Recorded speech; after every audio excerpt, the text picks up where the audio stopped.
Very big Jai Hind to all of you. जितने भी लोग इस समय मुझे स्क्रीन पर देख रहे हैं, आप सभी का मैं doctor Imran Ahmad Khan, director M academy, तहे दिल से स्वागत करता हूं। सो गाइज, हमारा आज का जो टॉपिक है वो हमारे भारत देश के सबसे महत्वपूर्ण पद के बारे में है। जी हां, आपने बिल्कुल ठीक समझा। I am right now talking about the one and only post of India which leads on top, and that is the president of India, as you can see in the screen.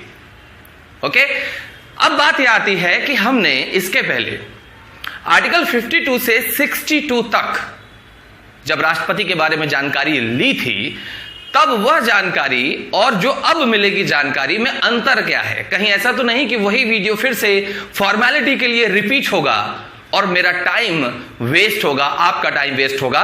तो आप ये समझ सकते हैं कि अगर मैं video बना रहा हूं, इस वक्त प्रेसिडेंट पर वीडियो बना रहा हूं, तो उन दोनों ही चीजों में जमीन आसमान का अंतर होगा। जी हां, अंतर किस बात का? हमने वहां पर राष्ट्रपति से संबंधित अनुच्छेद, आर्टिकल्स को केवल पढ़ा था और याद किया था, जबकि आज हम राष्ट्रपति पद के बारे में पूरी जानकारी लेंगे, जिसमें से वो जानकारी भी होगी, उसकी डिटेल भी होगी। जी हां, आज का जो वीडियो होगा वह आपके लिए एक संतुष्टि देगा, एक सेटिस्फेक्शन देगा राष्ट्रपति के पद के नाम पर। जैसे इसके पहले हमने राज्यसभा और लोकसभा के आर्टिकल्स को पहले पढ़ लिया, लेकिन डिटेलिंग जब ली तो एक सेटिस्फेक्शन हुआ। बिल्कुल। अब without waste any time, let's start with that most important topic for Indian constitution, and that is the president of India. As you all can see in the board और you can see the screen कि यहां पर आपको एक classification देखने के लिए मिल रहा है। यह क्लासिफिकेशन आपको बता रहा है कि किस तरीके से हम राष्ट्रपति को, यह जो शब्द है, इसको कैसे बांट कर पढ़ने वाले हैं। बिल्कुल ठीक सुना आपने, बांट कर। क्यों? क्योंकि हम इस पूरे वीडियो को एक बार में नहीं बना सकते। वह आपके लिए बहुत ही ज्यादा फ्रस्ट्रेटिंग हो जाएगा, थकाने वाला होगा, उबाऊ हो जाएगा, और वो मैं बिल्कुल भी नहीं चाहता हूं। तो याद रखिए, ये जो आपको मैं बताने वाला हूं, ये पूरा वीडियो राष्ट्रपति से संबंधित 3 अलग अलग पार्ट्स में बटा होगा, और वो कैसे डिफरेंशिएट होगा मैं आपको दिखा देता हूं। स्क्रीन की तरफ ध्यान दीजिए।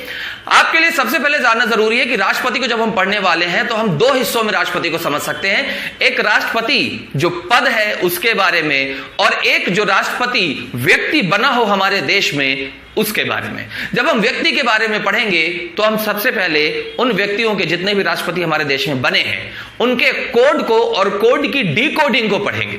उसके बाद उनसे संबंधित जिस तरीके की पद व्यवस्था हमारे देश में थी उसके बारे में पढ़ेंगे, जो कि बहुत आसान है। इसे कठिन मत समझिएगा, बहुत ही आसान है। आपसे कोडिंग बना मतलब सब बना। और उसके बाद हम पढ़ेंगे कि प्रत्येक व्यक्ति जो राष्ट्रपति पद पर हमारे देश में सुशोभित हुआ है, सम्मानित हुआ है, उसका अपना परिचय या उसकी अपनी उपलब्धि एक राष्ट्रपति के रूप में और एक व्यक्ति के रूप में क्या रही हमारे देश में।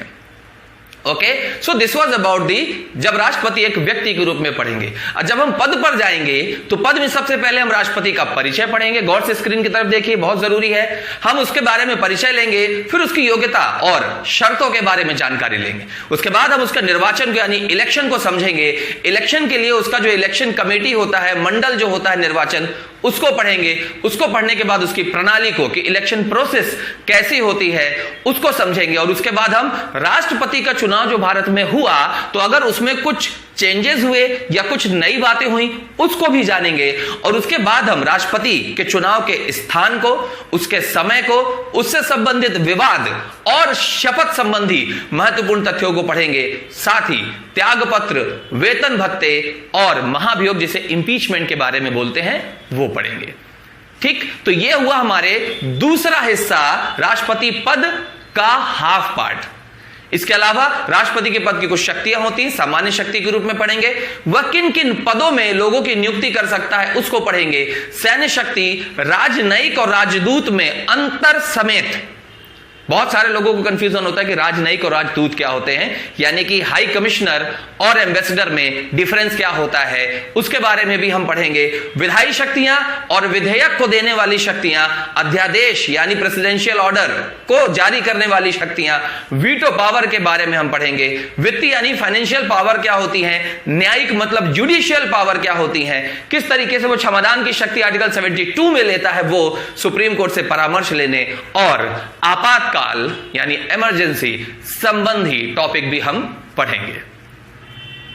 अब बात आएगी कि यहां तो 2 पार्ट हुए हैं, तीसरा पार्ट इसी वाले पार्ट में से निकल के आएगा। मैं एक तीसरा वीडियो अलग से राष्ट्रपति पर महाभियोग के बारे में और साथ ही राष्ट्रपति के आपातकाल संबंधी ब्यौरे के बारे में, डिटेल के बारे में आपको एक अलग वीडियो बनाऊंगा, जहां पर आपातकाल और राष्ट्रपति का महाभियोग दोनों एक साथ आपको एक ही वीडियो में समझाए जाएंगे।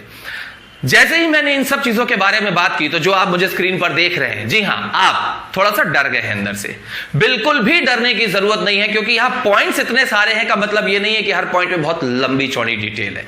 नहीं, बहुत ही सामान्य और छोटी डिटेलिंग आपको दी गई है। और आज का जो हमारा टॉपिक होगा वो होगा कि किस तरीके से हम राष्ट्रपति को एक व्यक्ति के रूप में समझेंगे और उसकी डिटेलिंग को एब्जॉर्ब करेंगे अपने माइंड में with the observation. Okay, so ready हो जाइए, अपना कॉपी पेन लेके बैठ जाइए और हम शुरू करने वाले हैं राष्ट्रपति, president of India as a person, the different presidents of India detailing with their codes.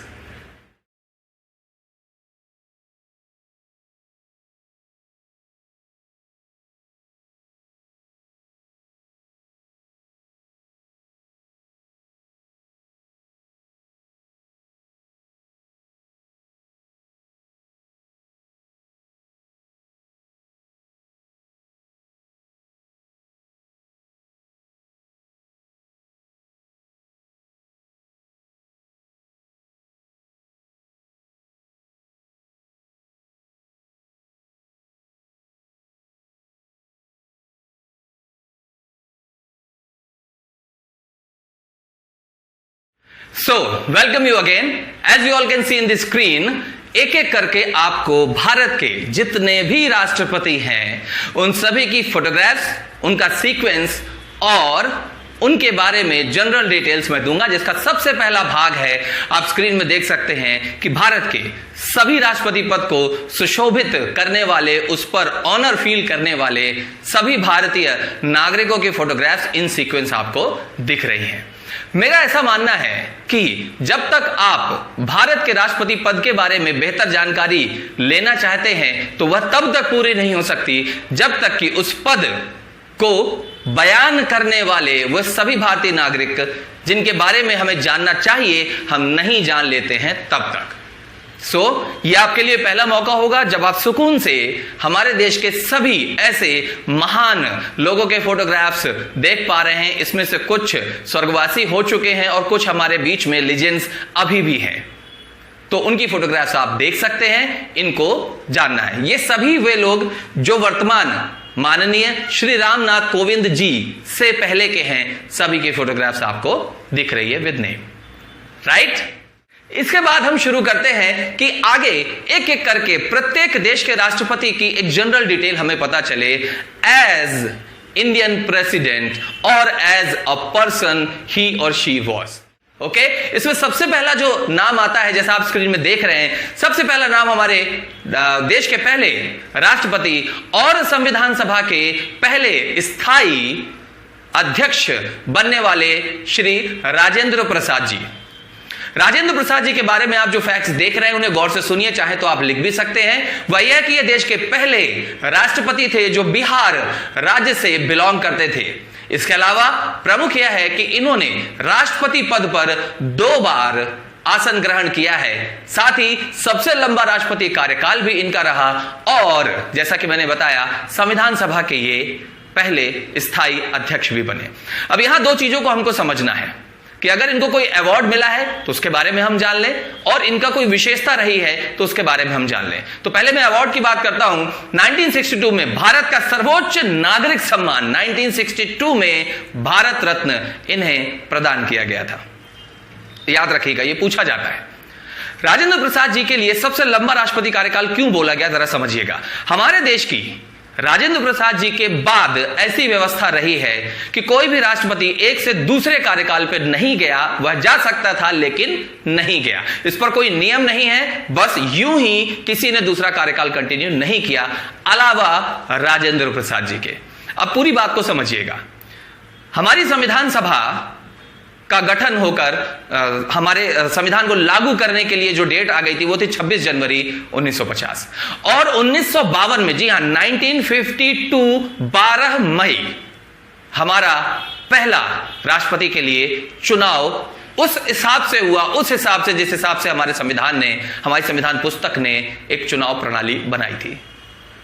तो जब संविधान सभा से संविधान लागू होने के लिए 1950 में राष्ट्रपति के पद के लिए मनोनीत हो चुके थे सर्वसम्मति से डॉक्टर राजेंद्र प्रसाद, और उसके बाद 1952 में एक चुनाव के आधार पर जब वो हमारे देश के राष्ट्रपति मान्य हुए, तो वो जो 2 साल का टाइम है वो भी उनके पीरियड में जुड़ता है। और सेकेंड टर्नओवर के लिए, सेकेंड टेन्योर के लिए जब उनको राष्ट्रपति चुनाव के लिए बुलाया गया तो वह उसके लिए अवेलेबल थे और वह दोबारा उस पद पर आसीन हुए अगले 5 साल के लिए। तो वैसे देखा जाए तो 10 साल है, लेकिन 50 से 52 वो 2 साल जो हम ऐड करेंगे तो राजेंद्र प्रसाद जी ने सबसे लंबा कार्यकाल 12 वर्ष का राष्ट्रपति पद पर व्यतीत किया है।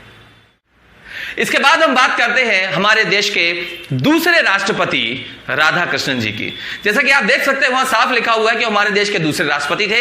इसके अलावा जो खास बात यह थी कि इन्होंने एक बार राष्ट्रपति का पद और उससे पहले 2 बार उपराष्ट्रपति के पद को सुशोभित किया। जी हां, जब राजेंद्र प्रसाद जी हमारे देश के राष्ट्रपति थे तब डॉक्टर राधाकृष्णन जी हमारे देश के उपराष्ट्रपति पद पर सम्मानित हुए थे। BHU बनारस हिंदू यूनिवर्सिटी में एज अ प्रोफेसर भी इन्होंने एक शिक्षक के रूप में सेवाएं दी हैं।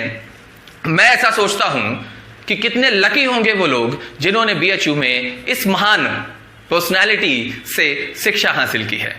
जी हाँ, ऐसा कहा जाता है कि ये इतनी तन्मयता से पढ़ाते थे, ऐसा लोकोक्ति है कि इतनी तन्मयता से पढ़ाते थे, इतने बेहतरीन तरीके से पढ़ाते थे कि आसपास के जो चरवाहे होते थे वो भी यह सुनने के लिए आ जाते थे कि इतना बेहतरीन, इतने लयात्मक तरीके से एक शिक्षक कैसे पढ़ा सकता है।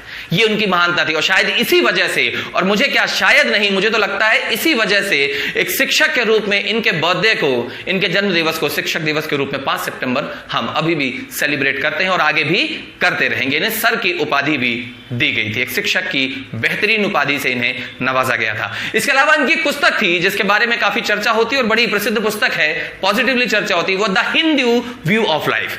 हिंदू व्यू ऑफ लाइफ, चूंकि एक फिलॉसफी के टीचर थे अतः इन्होंने इसके बारे में भी बेहतरीन तरीके से एक्सप्लेनेशन दिया, अ हिंदू व्यू ऑफ लाइफ। और बनारस हिंदू यूनिवर्सिटी में ये एक शिक्षक के रूप में, फिलॉसफी के शिक्षक के रूप में कार्य भी करते रहे।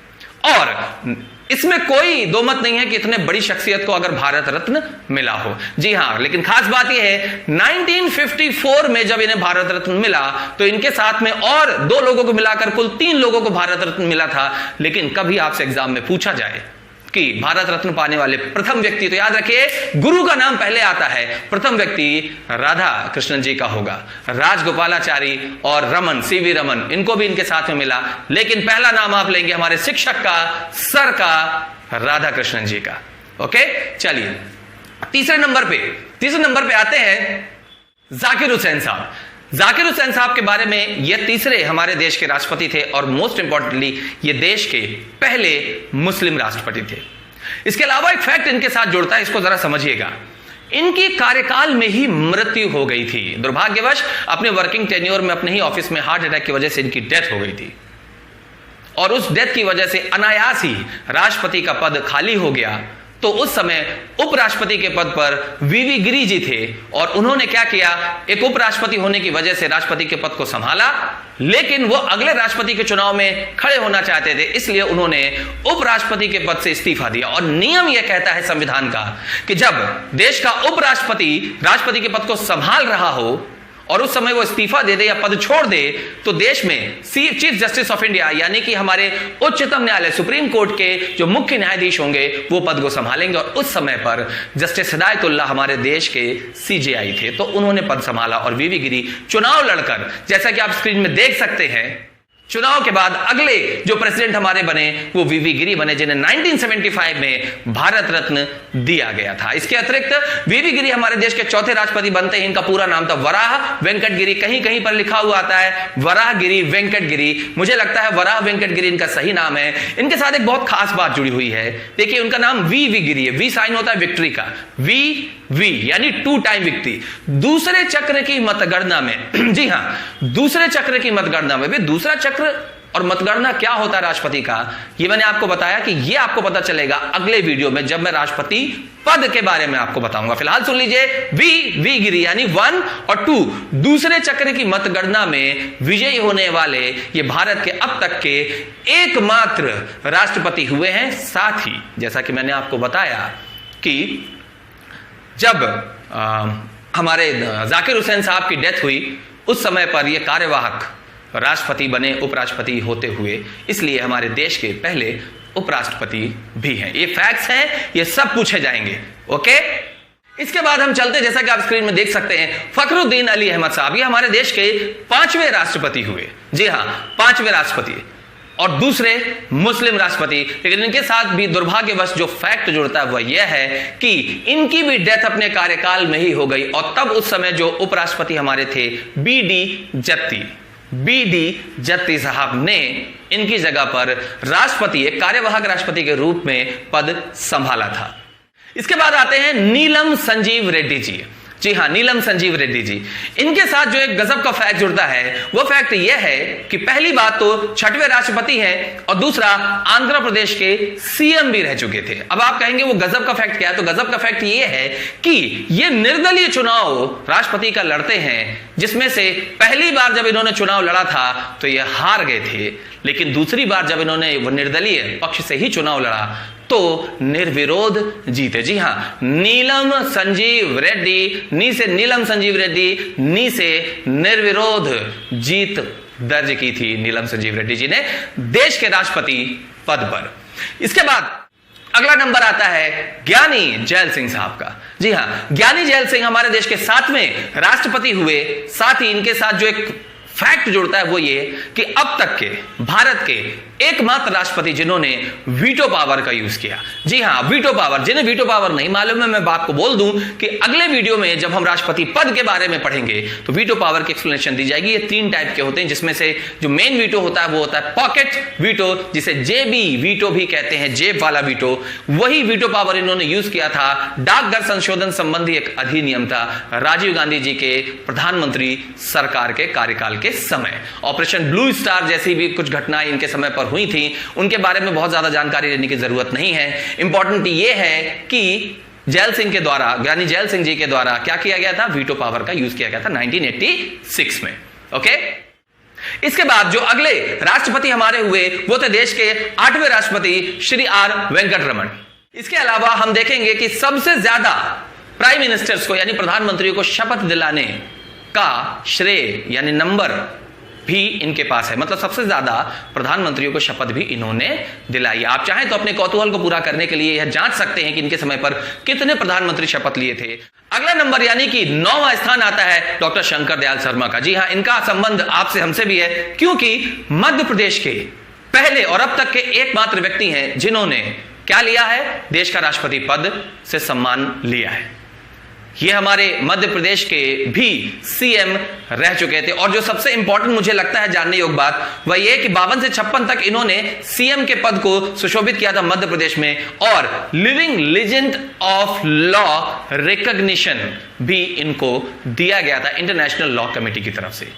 देखिए, आप एक एक करके हमारे देश के उन सभी राष्ट्रपतियों को देख भी रहे हैं और जान भी पा रहे हैं जो हमारे देश के इतने बड़े पद को सुशोभित कर चुके हैं। कहीं ना कहीं आपको जरूर फील हो रहा होगा कि जो लोग वहां तक पहुंचे हैं इनमें खास बात तो थी।